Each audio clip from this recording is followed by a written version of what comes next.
Welcome back to Classic Talk with Bing and Dennis. Today we're here talking with Gerald Finley. We are talking about Mozart because it's been such a staple of your career. Definitely. You've done many stage performances, concert performances of Giovanni. That's unusual. Yeah, it's interesting. The idea of doing opera in concert is very popular with symphony orchestras these days. They don't have to pay for the sets or director. The conductor usually kind of drives the drama in many ways. And you can, well, semi-stage it in some ways, which simply means that singers show up without using music, of course, do exits and entrances. And it's amazing the kind of collegial energy that you can get between you on the stage when you're right at the front, you have the orchestra behind you, and you deliver this opera with just your imagination. It's very successful with audiences. That's how I learned Giovanni. I actually began it with Tony Pappano who conducts Covent Garden, but he was learning it for the first time, and we did it with the symphony orchestra in Israel. 12 performances in 2 weeks. Wow. And boy, is that a good way to learn it. And every day in between, he'd drag me into a practice room and go through the recitatives again. And his Italian is immaculate, obviously. And so I really, really felt well grounded in it by the time I put it on the stage. Coming back to a role like Giovanni, you discover new things every time you do another production, I'm sure. Every time. And actually, it's wonderful because they open the score and even things like where he puts the breath marks or somebody like you, Dennis, who knows the kind of harmonic structure of a recitative will point something out like that. And that gives a new idea, a new flavor for the energy. And a director, of course, will then be able to say, well, I want this bit to be humorous, or I want this to be very dark. This is when Giovanni is starting to, lose control of himself, let alone others. And so there's good moments that you can find all the way through the piece where these transitions can take place.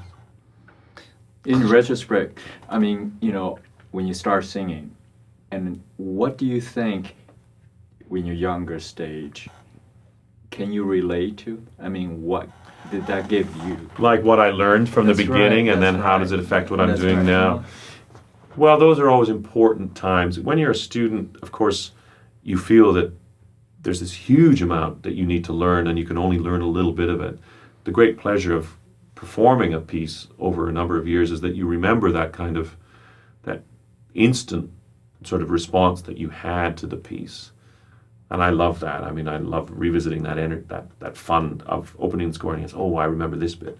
But then the greater joy is then being able to say, okay, on the top of this, I also see that there are these elements to the piece of music, or hearing something that a different opera orchestra plays.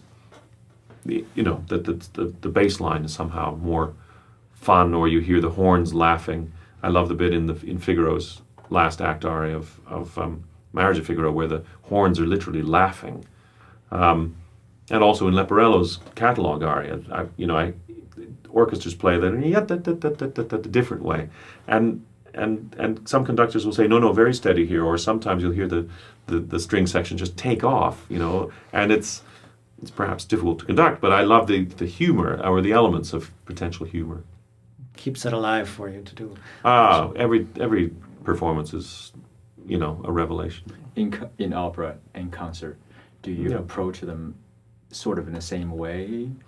It's interesting. I always try and feel that there's an element of my imagination working all the time, and I need to feel that an audience is understanding that in my inner vision is something that they can share. It's perhaps a little more important in concert because they haven't got the sets or costumes to distract them. Mm-hmm. That way the relationships become much more immediate. Of course, the singers are right in front of the orchestra, and so it's much more like an immediate play. And that can be a lot of fun because you can be very spontaneous and you're usually within a very restricted space. Right. So what happens between you is actually pretty electric all the time.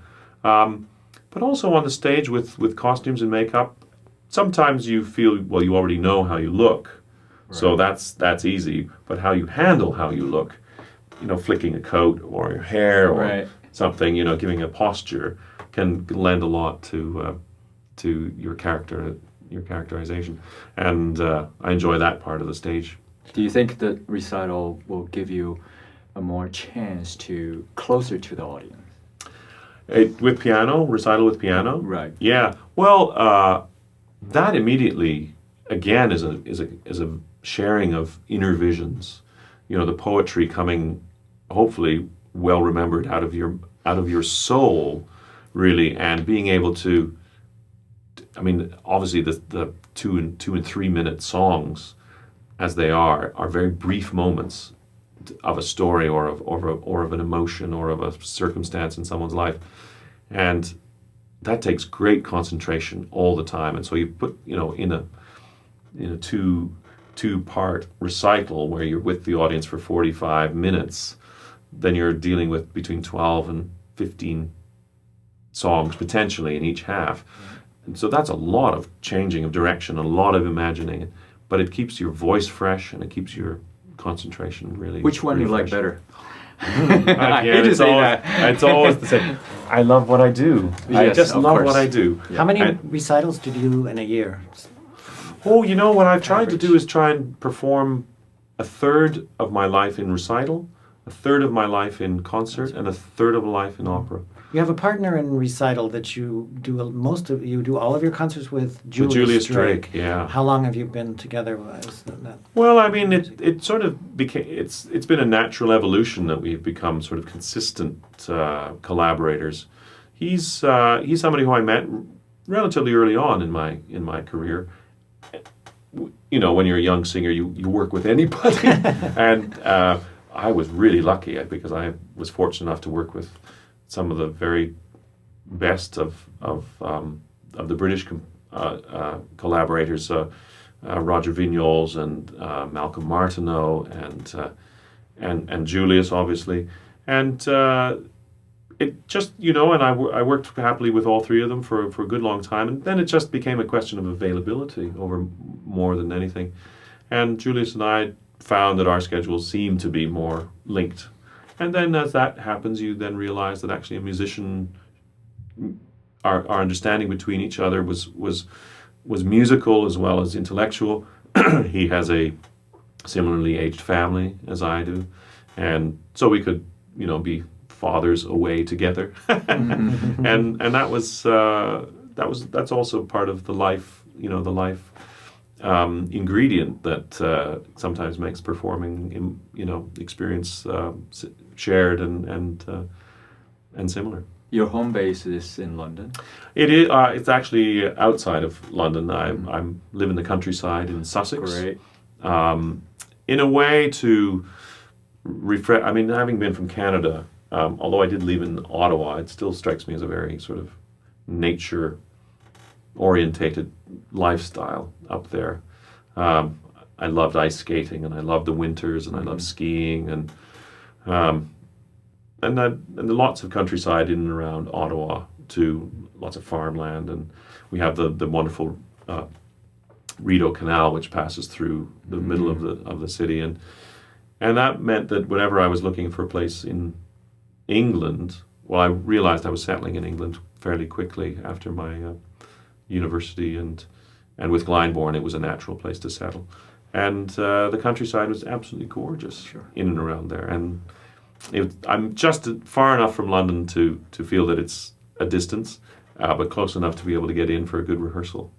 So how many children do you have? I have two boys. How old are they? They are 19 and 16. Wow, you look young. And they tried to do their best to wear me down, but Are they interested in music at all? well, they're very musical. They both have an innate, natural innateness of musical talent within them. They've decided not to pursue any performing element of it, but I can tell that they're very good at little actors. Actually, they've got a bit of the acting skill within them. Whether they'll exploit that or not, we'll see. They're equally talented in other areas. So. You think they're gonna try to go through performing? I think they have to try maybe the sort of route that I did. They may have to confront something which they think they want to do and then realize that actually within themselves is something greater which is pulling them. I'm excited to see what they do. I don't know. They're both tremendously full of life and love, and I'm sure they'll share that. How do you feel when the kid is growing up? You have to go all over places. How do you handle that? Well, I had a rule when they were at school, young school, that I would not perform away from home during the summer. So that was hard for my agents because I would turn down offers from festivals that were, that would take me away. Or if it seemed that it was appropriate, I would accept engagements that would include the whole family so that we would share our summers together right up until, I would like to think until they're at least in their, just getting into teenagerhood. So, and that was really important to me because it is a hard business, and the children, I think, particularly need to feel as important, I think, in a singer's life as the music is in the singer's life. Otherwise, I think, well, why are we here in some ways? Right.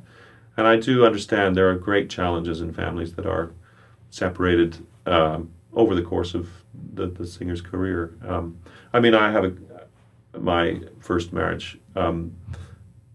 We went through a separation, and I've now remarried, but I'm happily in a situation where everything is to the benefit of, I think, all concerned. So, when I see my boys whenever I can. So, right. And it's great whenever I'm home in England. They're at hand. Another area of your career that you have a great affinity and talent for is singing contemporary music. How did that come about, and tell us about that? I think my main motto is that I think Mozart is contemporary. Because in those days, of course, in Mozart's day, music was contemporary. They didn't look back to Bach. They didn't look back to Vivaldi or Corelli or anything like that. The music was of the day. And one of the exciting things I find in Mozart is how he's reacting to his current political and social situation. He was commenting exactly on what was happening in those days. Verdi was doing it with Traviata. Puccini was doing it with La Bohème. So why shouldn't we be doing it with our current composers? And our composers these days, I'm very pleased to say, are reflecting on our current political, social, environmental situation. I love the idea of singing the music of today to the audiences of today, to make them think, to spend time thinking, what are we all here for? How is it that this music, parts of which are very familiar through either radio or urban sounds or sounds of nature as they are, how are they combined? What do people relate to it? How can they feel better about themselves? What provokes them? Why is there so much anger in the world? What is war? Virtual reality now. The operas that are using new techniques, staging and things, it's very relevant, and it's a modern art form, and I'd love to be part of it. I love to be able to think about it, and I love to create something which is absolutely new. Good example of that is John Adams' Dr. Atomic, which you sang the lead role, which you have received a Grammy Award for recently. Wow, I can't believe it. Congratulations. Thank you. That's great. We have a clip from that. Let's take a look and listen.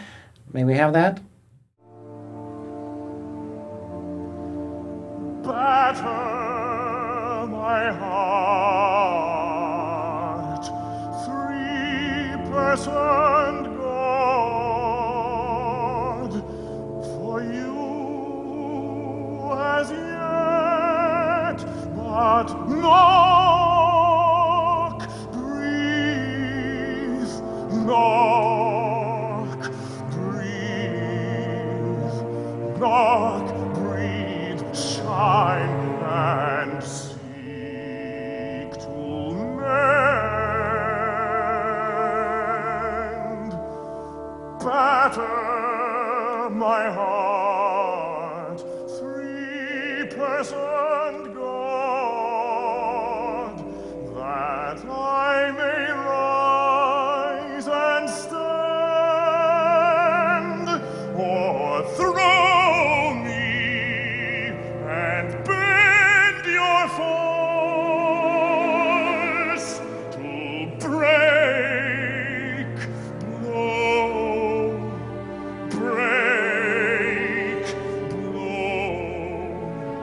break, blow, burn, and make me new.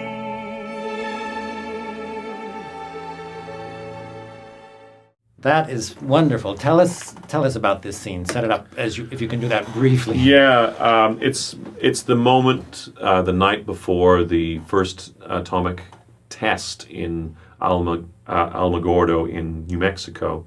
The scientists have been working feverishly to create create the atomic bomb and to test it before it might be used. And the scientists are half in uproar that this should be done because it's a very challenging ethics, whether to use a weapon of such mass destruction on people, defenseless people.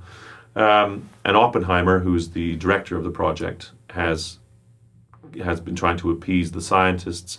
He's been trying to appease the army who want to deploy it. It's the day before the Potsdam conference. They need to have a result. There's a huge thunderstorm that's predicted for it. It's a moment of extreme high tension, and he asks for guidance from some spiritual power to allow him clarity on what he should do. It's an extremely poignant scene. It's Yeah, incredible. yeah. You've done some other recent Yes, works. Kaya Sariaho's L'amour de loin. I played Joffé Rudel. That was a wonderful literally a three-person opera with Dawn Upshaw and Monica Group, about a troubadour who sings of a beautiful woman in a faraway land, has never seen her, hears about her from a pilgrim, and then vows to meet her and travels all the way across from medieval France to near Asia and nearly dies en route, but finally sees her. It's a beautiful opera, Amour de loin. And then more recently, Mark Anthony Turnage's Anna Nicole, which is about the media superstar Anna Nicole Smith. How was it? Oh, it's fun. I mean, very hard to put together. There are characters in the opera who are still living, and because it's all about the media usage and litigation and lawyers fighting for great sums of money, it was a very delicately put together opera because we didn't want it ourselves, those of us involved, to be involved in litigation. That's right. So, but it's exuberant. I know it's going to be coming to New York to the Brooklyn Academy in the summer.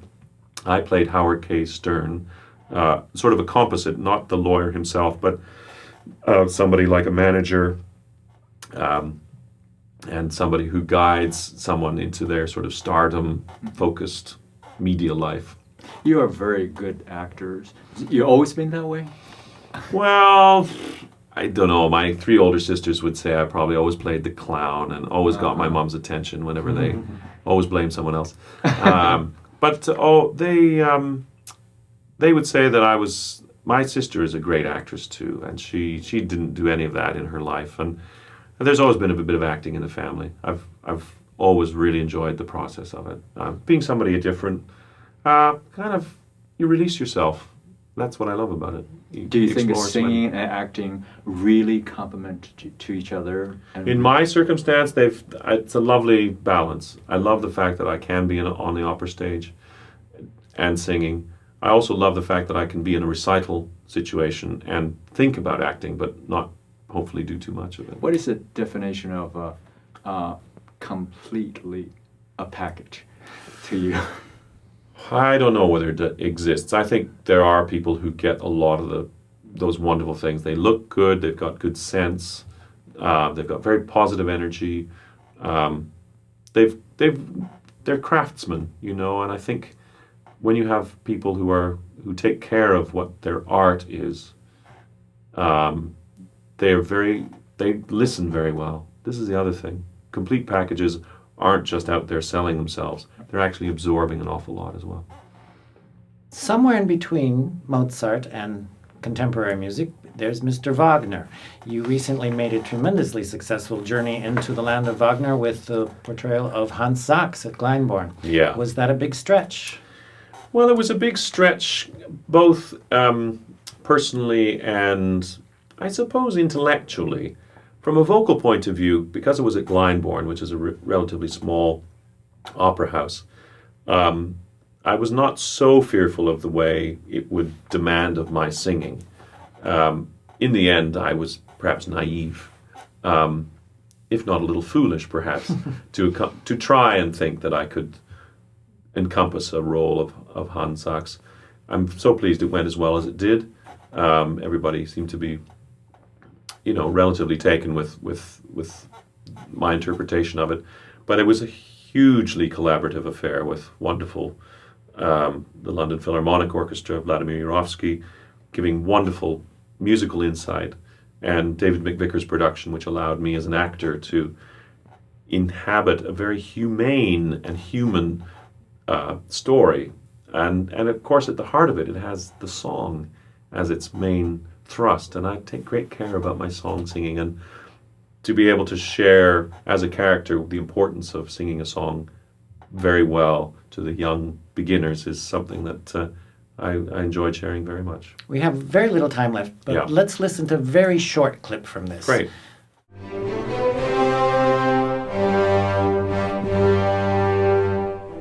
Verratet mir die Meister